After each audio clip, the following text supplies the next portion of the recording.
Assalamualaikum warahmatullahi wabarakatuh. Jumpa kembali dengan OCM Channel. Sebut Omnibus Law sebenarnya mulia. Gatot Nurmantio ceritakan alasannya. Suara.com. Tuduhan terkait demo Omnibus Law Undang-Undang Cipta Kerja ditanggapi oleh Presidium Koalisi Aksi Menyelamatkan Indonesia, kami Gatot Nurmantio. Ia kembali angkat bicara sekaligus mengungkapkan cerita di balik lahirnya undang-undang yang dikecam masyarakat luas itu.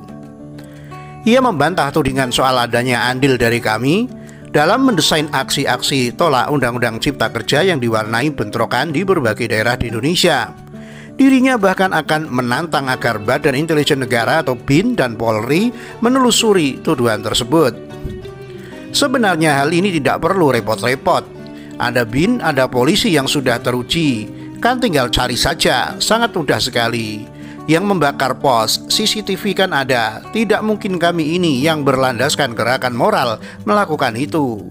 Sama saja kita bunuh diri, merusak masa depan sendiri, kata Gatot di saluran YouTube Refli Harun. Jaringan Suara.com, Kamis 15 Oktober. Menurut Gatot, persepsi segelintir pihak soal kami yang belum berusia 2 bulan terlalu berlebih. Sebab kini kami seolah dituding bisa menggerakkan jutaan orang. Saya pikir itu suatu persepsi orang. Betapa kami itu hebat, bahwa yang mengendalikan adalah kami. Tidak, katanya lagi. Secara resmi kami memang mendukung demo yang dilakukan buruh dan mahasiswa. Tetapi kami tidak ikut dalam aksi. Tapi kalau orang per orang mau ikut demo, silakan. Ia lalu bercerita lebih jauh soal Omnibus Law, bagaimana undang-undang menjadi angan-angan Presiden Jokowi sejak lama. Menurut keterangan Gatot, angan-angan itu muncul pada perjalanan periode pertama Jokowi. Sejak saya Panglima TNI, Presiden itu pusing meningkatkan investasi karena di negara kita ini kayak hutan belantara undang-undang, di mana undang-undang ini sudah banyak tumpang tindih, ke PP, ke Perpres, sampai ke peraturan daerah, kata dia. Artinya, lanjut Gatot, ketumpang tindihan itu membuat niatan investor menaruh dana di tanah air menjadi ragu.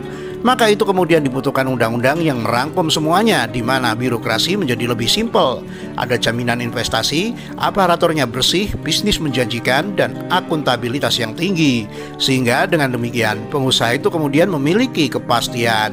Nah, Undang-Undang Cipta Kerja ini saya tahu tujuannya sangat mulia, karena investasi akan datang, roda ekonomi berputar, pajak banyak, sehingga sandang pangan masyarakat bisa terpenuhi, kata Gatot.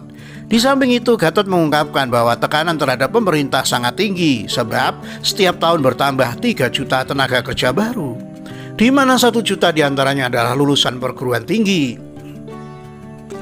Maka akan menjadi kewajiban bagi pemerintah untuk menyiapkan lapangan kerja. Nah, makanya harus ada investasi baru. Dari akumulasi ini harus dibuat terobosan permasalahan yang sedang dihadapi Presiden, tutur Gatot. Namun ia mengatakan ada yang kemudian menyentak sikap kami terhadap Omnibus Law yang menyatukan 79 undang-undang menjadi satu ini. Sebut saja proses rancangannya yang dinilai seperti siluman, tergesa-gesa, tidak transparan, dan tidak jelas. Hal ini kemudian menimbulkan pertanyaan di benak publik. Selanjutnya, dari analisis grup-grup besar di perguruan, undang-undang ini berpotensi menimbulkan kegaduhan karena turut timbul di masa pandemi. Intinya undang-undang itu memang harus ada, tapi di dalam ini yang diaturkan ada pengusaha, ada buruh. Nah, harusnya tidak boleh ada garis seolah mau perang, pemisah. Kemudian tidak boleh berat sebelah, harusnya dilihat kita perlu pengusaha dan kita juga perlu buruh, kata Gatot. Inilah yang harus arif dan bijak dalam undang-undang yang ada ini, mengakomodasi semuanya agar dapat berjalan seimbang. Buruh itu representatif masyarakat Indonesia, gajinya rendah, jangankan dibuat susah lagi. Imbunya menambahkan bahwa itulah alasan kami berusaha menyuarakan suara hati rakyat. Demikian, wassalamualaikum warahmatullahi wabarakatuh.